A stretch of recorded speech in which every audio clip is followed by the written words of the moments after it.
हाँ बच्चों, आज हम एक्सरसाइज 7.2 निर्देशांक ज्यामिति कोऑर्डिनेट ज्योमेट्री के एक्सरसाइज 7 नंबर 2 सीखेंगे। कल हमने 7.1 जिसमें दूरी सूत्र के माध्यम से दो बिंदुओं के बीच की दूरी ज्ञात करना हमने सीखा था। आज हमारी एक्सरसाइज में एक नया बिंदु आया है, नई बात आई है, और वो बात क्या है? क्वेश्चन फर्स्ट ही है आपके सामने। मैं फर्स्ट क्वेश्चन के माध्यम से बता रहा हूँ। कंसेप्ट क्लियर होना चाहिए बढ़िया तरीके से। जहां आपके समझ में नहीं आए आप मेरे से पुनः पूछ सकते हैं। एक बिंदु है जो दो बिंदुओं के बीच में स्थित है। जैसे मान लीजिए ये एक रेखा है जिसमें एक बिंदु ए है और दूसरा बिंदु बी है। इसके बीच में कोई बिंदु स्थित है जिस बिंदु का नाम है, हम रख लेते हैं, जैसे मान लीजिए पी बिंदु है। क्या बिंदु है? ये एक रेखा है ए बी और इसके बीच में कहीं एक बिंदु स्थित है जो इस पूरी रेखा को 2:3 में विभाजित करता है। इसमें 2:3 में। ए के निर्देशांक यहां पर आप लोगों के सामने दे रखे हैं -1 और 7। ये कोऑर्डिनेट हैं ए पॉइंट के, और बी पॉइंट के निर्देशांक जो हैं वो हैं 4 और 3। रेशियो जो दे रखा है, डिवाइडेशन का जो रेखा का विभाजन हुआ है पी बिंदु के माध्यम से, वो 2 और 3 है। हमें इसमें प्रॉब्लम यह है कि पी बिंदु के निर्देशांक ज्ञात करने हैं। तो सबसे पहले तो देखिए, मैं आप लोगों के सामने एक फॉर्मूला लिख रहा हूं। अंतः विभाजन बिंदु पी के निर्देशांक। अंतः विभाजन बिंदु है ना, बीच में विभाजित कर रहा है रेखा को, इसलिए दो किसी भी पॉइंट के दो निर्देशांक होते हैं, एक x का और एक y का। तो पी एक्स बराबर है m1 x2 plus m2 x1 बटे m1 प्लस m2। ये फॉर्मूला लगता है। अब यहां पर ये चीज क्या है? m1 क्या है, x1 क्या है, m2 क्या है, x2 क्या है। इसी प्रकार से हम y की वैल्यू निकालेंगे तो फॉर्मूला लगेगा सेम, यही है, x की जगह पर y को यूज करना है। ये ध्यान में रखना है आप लोगों को कि m1 क्या है, x2 क्या है। यहाँ पर दो बिंदु हैं, ये पहला बिंदु है, ये दूसरा बिंदु है। इसलिए इसमें जो निर्देशांक कोऑर्डिनेट दे रखे हैं, x की वैल्यू, y की वैल्यू, x की वैल्यू, y की वैल्यू। ये फर्स्ट पॉइंट है, इसलिए इसको हम कहेंगे x फर्स्ट, x1। ये दूसरा पॉइंट है, इसलिए इसको हम कहेंगे x2। किसी भी निर्देशांक में पहले जो वैल्यू दे रखी है वो x की है, तो ये x1, ये x2, ये y1, ये y2। m रेशियो के रूप में इसको सिंबल दिया है m1 और m2 के रूप में। ये m1 है, ये m2 है। कैसे लिखें इसको? px की तो वैल्यू अपने को फाइंड करनी है, इसके जो आंसर आएंगे वो x और y के रूप में आएंगे। निर्देशांक में दो आंसर निकलेंगे, एक x का और एक y का। तो पहले हम x की वैल्यू निकाल रहे हैं बिंदु P का। m1 कितना है? 2। x2 कितना है? 4। m2 कितना है? 3। m1 m2 और x1 कितना है? -1। m1 की वैल्यू 2 और m2 की वैल्यू 3। px इक्वल्स टू 2 को 4 से मल्टीप्लाई करेंगे तो 8, प्लस 3 को -1 से माइनस करेंगे तो -3। अब ये कितने हो गए? 5। अब देखिए यहाँ प्लस और माइनस दो सिंबल एक साथ आए हैं, इसलिए हम यहाँ पर किसका यूज करेंगे? माइनस का। तो पी एक्स इक्वल्स टू 8 में से -3 करेंगे तो 5/5, यानी वैल्यू कितनी आ गई? पी एक्स की वैल्यू 1 है। इसी प्रकार से अब y की वैल्यू निकालें अपने, और y की वैल्यू निकालेंगे तो फॉर्मूला वही है same, m1 y2 plus m2 y1 m1 plus m2। ठीक है, क्या लिखें? m1 की वैल्यू, फिर 2, y2 की वैल्यू, अब की बार ये y लेना है अपने को। y2 की वैल्यू है 3 प्लस m2 की वैल्यू कितनी है? 3 और y1 की वैल्यू 7 बटे 2 + 3 py equals to -6 plus 27 5 py equals to P y equal to 21 में से 6 को माइनस करेंगे तो कितने आएंगे, बट्टा 5। 5 से 15 को डिवाइड करेंगे तो 3। दोनों वैल्यू आ गई, इधर x की वैल्यू 1 आ गई, y की वैल्यू 3 आ गई। अतः जो बीच में विभाजित हो रहा है, जो विभाजित कर रहा है रेखा को, उस बिंदु के निर्देशांक क्या आए हैं, x y। तो p 1, 3 ये इसके कोऑर्डिनेट है। हाँ बच्चों, हमारी बुक का चौथा क्वेश्चन एग्जाम की दृष्टि से बहुत ही इंपॉर्टेंट क्वेश्चन है। लिखा है बिंदुओं -3, 6, -8 को जोड़ने वाले रेखाखंड को बिंदु -1, 6 किस अनुपात में विभाजित करता है। क्वेश्चन को केयरफुली सुने। बिंदु -3 और 6, -8 को जोड़ने वाले रेखाखंड को बिंदु -1, 6 किस अनुपात में विभाजित करता है। आपके सामने क्वेश्चन 4 के कुछ डाटा लिखे हुए हैं, समझिए ध्यान से कैसे हल कर सकते हैं हम इसको। सबसे पहले देखिए, जो क्वेश्चन फर्स्ट में आप लोगों को बात बताई थी वही बात है। 2 बिंदु हैं ए और बी, और इसके बीच में कहीं, बीच का मतलब ये नहीं है कि बिल्कुल मिडल में, मैं ये नहीं कह रहा हूं, बीच में कहीं ए टू बी कोई बिंदु है जिसका नाम दिया है इसने पी। ये इसको अंत विभाजित करता है। ये बिंदु जो है वो ए बी रेखा को कहीं से विभाजित करने वाला पॉइंट है, बिंदु है। ए के निर्देशांक आपके सामने -3 और 10 हैं। बी के निर्देशांक, इस बिंदु के निर्देशांक जो हैं वो 6 - 8 हैं। और बीच में जो बिंदु इस रेखा को डिवाइड कर रहा है, विभाजित कर रहा है, उसको हम अंत विभाजन बिंदु बोलते हैं। और उसके निर्देशांक अब की बार दे रखे हैं -1, 6। ठीक है। अब हमें फाइंड क्या करना है, यह बिंदु जो है वो किस अनुपात में, किस रेशियो में इस पूरे रेखाखंड को डिवाइड कर रहा है, विभाजित कर रहा है। हमें यह बात फाइंड करनी है, यह बात सिद्ध करनी है, निकालनी है। तो फॉर्मूला जो आपने फर्स्ट क्वेश्चन में अटेम्प्ट दिया था वो ही फॉर्मूला इसमें लगाएंगे। ध्यान देंगे, अंतः विभाजन बिंदु P के निर्देशांक Px equal to m1 x2 m2 x1 divide by m1 plus m2। यह है। अब की बार जो चीज आपके पास नहीं है उसकी जगह पर आप ये रखेंगे। रेशियो हमने माना है कि ये रेखाखंड जो है वो r/1 के रूप में इस रेखा को विभाजित कर रहा है, अंत विभाजित कर रहा है। तो Px की वैल्यू अब की बार दे रखी है, देखिए ध्यान दीजिएगा, -1। m1 की वैल्यू इसने हमने r मानी है, x2 की वैल्यू इन दोनों में से, ये x1 है ये x2 है, 6। m2 की वैल्यू 1, x1 की वैल्यू -3 डिवाइड r + 1 रेशियो, ये ना r + 1। अब इसको हल करें तो क्या करेंगे, इसको बटा 1 कर रहा हूं मैं, 6 को r से मल्टीप्लाई करेंगे 6r, और 1 को 3 से मल्टीप्लाई करेंगे तो कितना आएगा, -3। ये कितने आ गए, r + 1। इसको क्रॉस मल्टीप्लाई करो, तिरछा गुणा करो, इसको इससे मल्टीप्लाई करेंगे तो कितने आएंगे, 6r - 3, और इसको इससे करेंगे तो -r और -1। -1 को r से मल्टीप्लाई करेंगे तो -r, और -1 को 1 से मल्टीप्लाई करेंगे तो -1। पक्षांतर करो, इसका ट्रांसफर करेंगे तो क्या आएगा, कितने आएंगे, 6r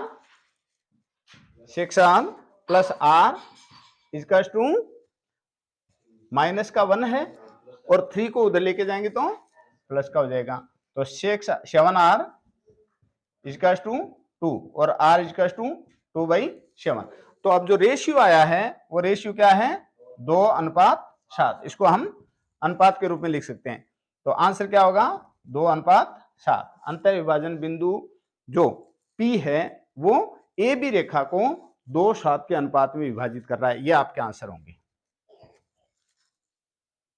हाँ बच्चों, आपकी विशेष डिमांड के अनुसार क्वेश्चन 5 मैं आप लोगों को दोबारा से बता रहा हूं। देखिए लिखा क्या है कि 2 बिंदु दे रखे हैं ए और बी, जो एक्स एक्सिस को किसी बिंदु पर काटता है, ये रेखाखंड है। ध्यान देंगे, ये एक ग्राफ की रेखा है, ग्राफ की रेखा है ये। इसमें एक बिंदु मान लीजिए यहां है और दूसरा बिंदु मान लीजिए यहां है, ए बिंदु और बी बिंदु। यहां पर ए और बी को जब हम आपस में मिलाते हैं तो बीच में एक्स एक्सिस आता है। क्या है? एक्स अक्ष है ना।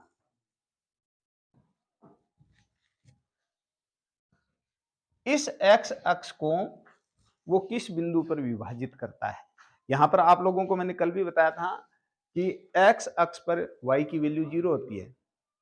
क्या बताया था कल?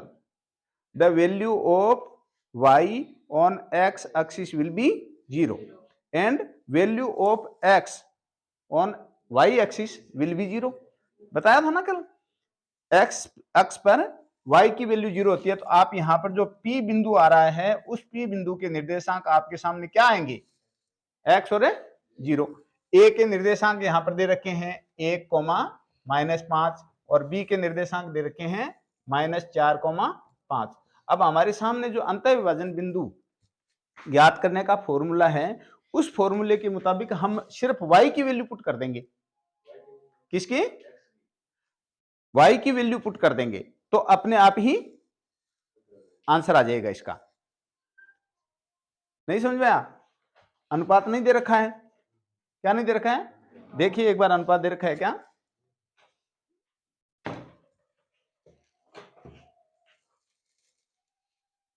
अनुपात नहीं दिया हुआ है, हमें अनुपात ज्ञात करना है। तो यहां पर देखिए जो अंतः विभाजन बिंदु P है उसके निर्देशांक में x और 0। हमारे पास ना तो अनुपात है और ना ही अंतः विभाजन बिंदु के दोनों निर्देशांक है। हमें तो एक ही निर्देशांक y की वैल्यू का पता है कि y की वैल्यू 0 होती है, 0 है इस क्वेश्चन में क्योंकि वो x एक्सिस पर स्थित है। तो अंतः विभाजन बिंदु सूत्र कौन सा लगाएंगे? अंतः विभाजन बिंदु P का निर्देशांक वैल्यू किसकी लेंगे? सिर्फ y की। P y equal to m1 y2 plus m2 y1 और m1 प्लस m2। y की वैल्यू कितनी है? 0 है ना। यहां पर x एक्सिस पर होने के कारण y की वैल्यू कितनी मान ले हम? मान ले नहीं, ये फिक्स है, 0 होती है इसकी वैल्यू।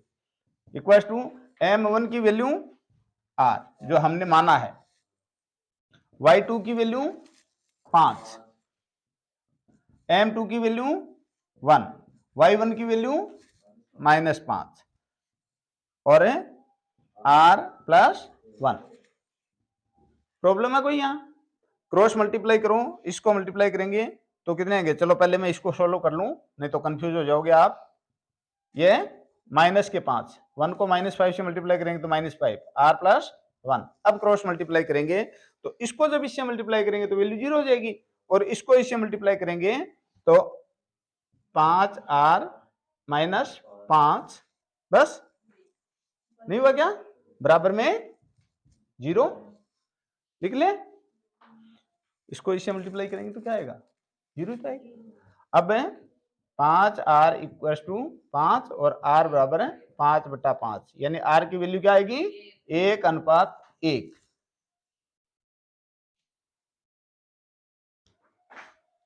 हाँ बच्चों, अपना अगला क्वेश्चन है क्वेश्चन नंबर 7। प्रॉब्लम दे रखी है, एक सर्किल है, उसके व्यास पर डायमीटर पर 2 बिंदु हैं, एक है A, दूसरे बिंदु का नाम है B, और उनके केंद्र पर सेंटर पर जो अंतर विभाजन बिंदु दे रखा है जिसको हम P कह सकते हैं, उसके निर्देशांक दे रखे हैं 2, -3 और A के निर्देशांक इसने पूछे हैं। तो यहाँ पर 2 तरीके हैं इस क्वेश्चन को हल करने के। एक तरीका तो यह है कि आप इसको अंतर विभाजन सूत्र विधि से कर सकते हो, जिसमें Px equal to m1 x2 plus m2 x1 by m1 plus m2। एक फॉर्मूला तो यह है। दूसरा, अब की बार जो बिंदु P दे रखा है वो बिल्कुल इसको एकदम मिडल में कट कर रहा है, एकदम बीच में से विभाजित कर रहा है। तो यहां पर हम दूसरा एक फॉर्मूला यूज कर सकते हैं, उस फॉर्मूले से थोड़ा सा सवाल इजी रहेगा। बिंदु ए के निर्देशांक दिया हुआ क्या है, बिंदु ए के निर्देशांक, the coordinates of point A is x y, जो हमें फाइंड करना है, ढूंढना है, ज्ञात करना है। बिंदु बी के निर्देशांक, बिंदु बी के निर्देशांक क्या है, 1 और 4, और अंतः विभाजन बिंदु के निर्देशांक क्या है,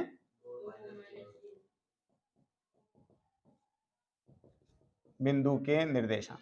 परीक्षा में देखिए नई प्रॉब्लम क्रिएट हो जाती है, जरूरी नहीं है कि स्टूडेंट का दिमाग इजी वे में चला जाए या इजी तरीका ढूंढने में काम आ जाए। हो सकता है कि आपको ये क्वेश्चन जो अभी थोड़ी देर पहले जो फॉर्मूला बताया था उस फॉर्मूले से भी अगर हल करोगे तो अब की बार यहाँ जो रेशियो होगा वो 1:1 होगा, 1:1, क्योंकि ये बिल्कुल बीच में विभाजित हो रहा है, बिल्कुल बीच में विभाजित हो रहा है ये, इसलिए अनुपात क्या रहेगा, 1:1। चाहे 2:2 मान ले, चाहे 3:3 मान ले, दोनों हैं बराबर, कोई फर्क नहीं पड़ेगा उससे क्वेश्चन पे। 2-3 ये अंतर विभाजन बिंदु पी का निर्देशांक है। अब देखिए मध्य बिंदु निकालने का एक फॉर्मूला होता है, क्या फॉर्मूला है, x1 + x2 बटे 2 और y1 + y2 बटा 2। इस फॉर्मूले से भी हम क्वेश्चन कर सकते हैं। यहां पर आपको इस अंतर विभाजन बिंदु P की मध्य बिंदु कितना आया है, 2, x1 की वैल्यू कितनी है, x, और x2 की वैल्यू कितनी है, 1/2।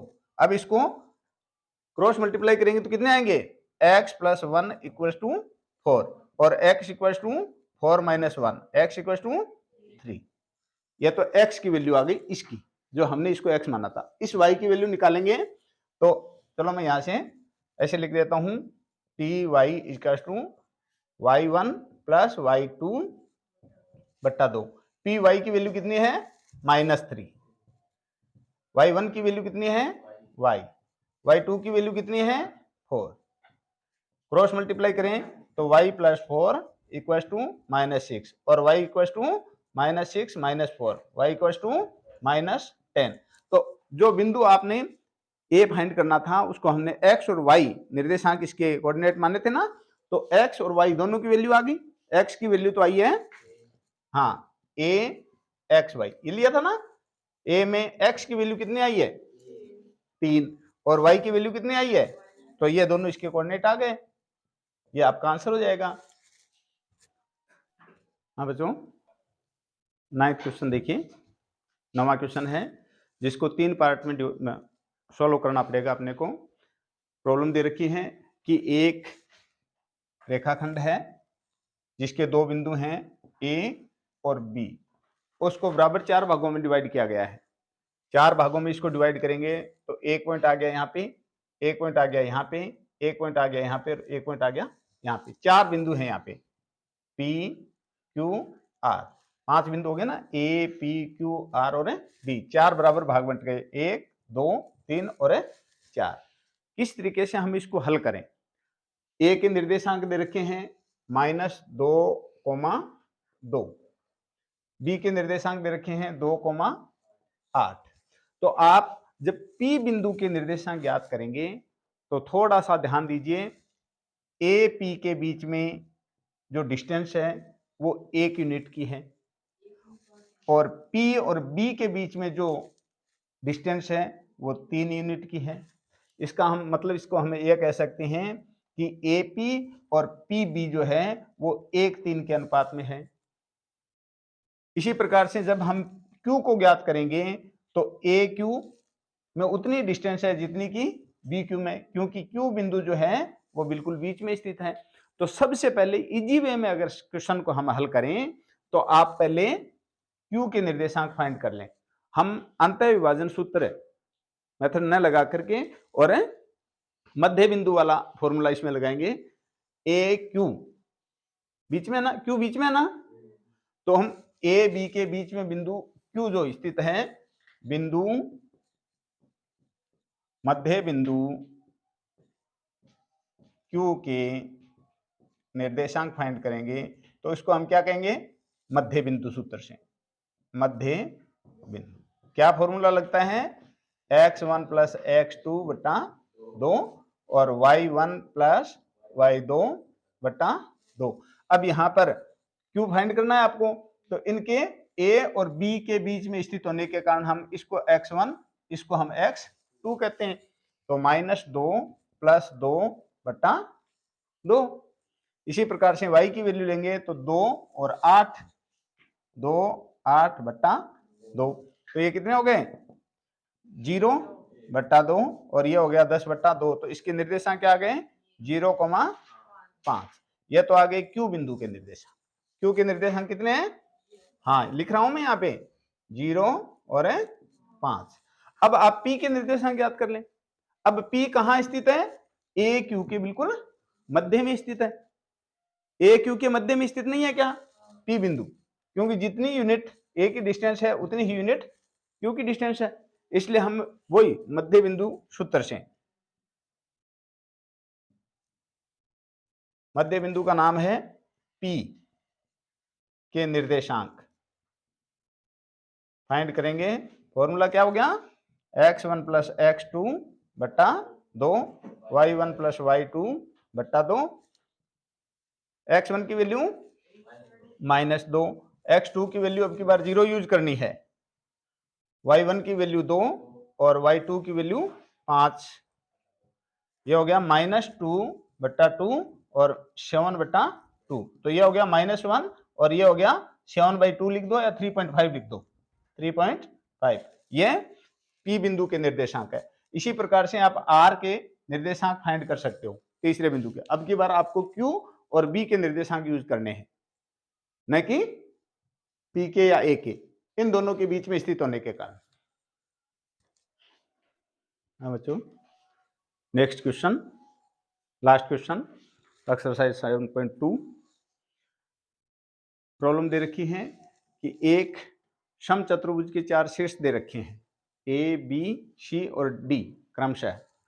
देखिए, सबसे पहले तो आप लोगों को ये ध्यान में रखना चाहिए कि समचतुर्भुज होता क्या है। डेफिनेशन आपको ध्यान में रखनी चाहिए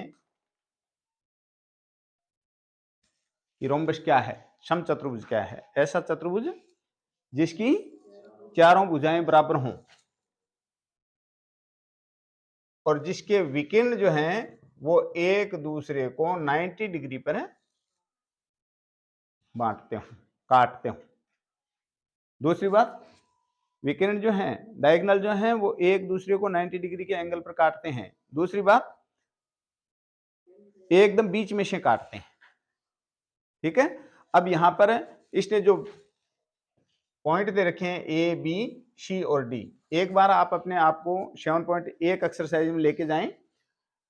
किसी भी समचतुर्भुज का जब हम क्षेत्रफल ज्ञात करते हैं तो पुराना फॉर्मूला है ये एक है कि 1/2 विकर्ण इंटू विकर्ण, विकर्ण इंटू विकर्ण, या हम ऐसे कह सकते हैं 1/2 विकर्णों का गुणनफल, विकर्णों का गुणनफल 1/2 इंटू प्रोडक्ट ऑफ 2 डायगोनल्स, दोनों विकर्णों के गुणनफल बट्टा 2 उस रोम्बस का, समचतुर्भुज का क्षेत्रफल होगा। तो सबसे पहले तो आप ये विकर्ण फाइंड करें, इनके बीच में जो डिस्टेंस है A to C and B to D, ये दूरी अपने को बीच की दूरी ज्ञात करनी होगी। तो ए सी के बीच की दूरी, ए सी के बीच की दूरी, कल हमने दूरी सूत्र पढ़ा था x1 x2 माइनस x1 का whole square plus y2 minus y1 का होल स्क्वायर का स्क्वायर रूट। क्या आएगा, x2 की वैल्यू, a और c को लेना है आपको, a और c, a और c, हम a और c को फाइंड कर रहे हैं, इसलिए बीच में जो b बिंदु है उसके निर्देशांक कोऑर्डिनेट अपने को काम में नहीं लेने। x2 की वैल्यू -1, x1 की वैल्यू 3, y2 की वैल्यू 4, y1 की वैल्यू 0 का होल स्क्वायर। 1 और 3 दोनों माइनस के ना, इसलिए दोनों प्लस हो जाएंगे।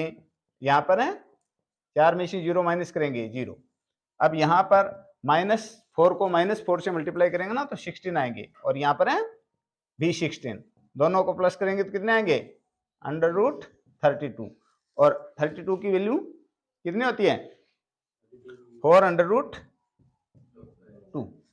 ठीक है, 4√2, ये इसकी वैल्यू आई है 4√2। अब बी और डी के बीच की दूरी निकालें, बी डी के बीच की दूरी, फॉर्मूला वही है, लेकिन अब की बार ये दोनों काम में लेने हैं आप लोगों को, बी और डी को। बी में -2 x2 की वैल्यू है, 4 x1 की वैल्यू है, -1 y2 की वैल्यू है, और 5 y1 की वैल्यू है। लिख दें यहाँ पे कितना -2 -4 का होल स्क्वायर प्लस -1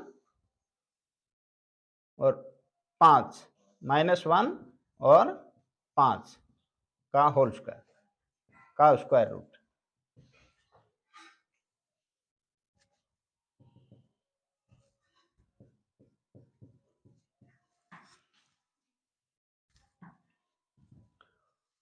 समझ में आई क्या बात? x2 की वैल्यू -2, x1 की वैल्यू 4, -2 -4, ये माइनस फॉर्मूला का सिंबल है, प्लस -1 और -5, 2 को 4 को प्लस करेंगे तो कितने आएंगे -6, -1 को और 5 को प्लस करेंगे तो -6, दोनों को मल्टीप्लाई करो, 6 को 6 का स्क्वायर कितना आएगा 36, इसका 36, दोनों कितने वैल्यू आई 72, 72 का स्क्वायर रूट कितना आएगा 72 का स्क्वायर रूट कैसे निकालोगे?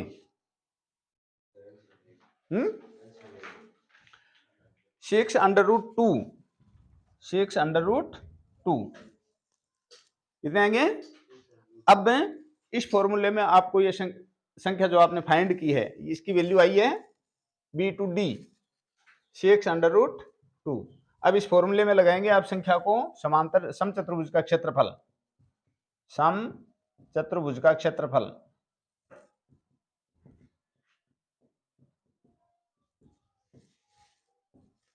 One by two into first weekend कितना आया था 4√2 और सेकंड 6√2। अब देखो रूट की संख्या को एक तरफ मल्टीप्लाई कर लो और ओपन नंबर को एक तरफ मल्टीप्लाई कर लो, 2 से इसको डिवाइड कर देते हैं। अब यहाँ क्या आया संख्या देखिए आप 2 इंटू √2 इंटू 6 इंटू √2, ऐसा करिए आप 2 को 6 से मल्टीप्लाई करेंगे तो कितने आएंगे 12, और √2 को √2 से मल्टीप्लाई करेंगे तो कितने आएंगे 4, जिसकी वैल्यू 2 होती है। अब 12 को 2 से मल्टीप्लाई करेंगे तो कितने आएंगे 24 और इकाई यूनिट स्क्वायर। अब यहाँ पर सेंटीमीटर या मीटर या किलोमीटर जो भी दिया हुआ होता है उसका स्क्वायर क्षेत्रफल के रूप में अपने यूनिट के रूप में काम में लेना आता है। यहाँ पर कोई भी नाम नहीं दिया इसलिए हमें इकाई स्क्वायर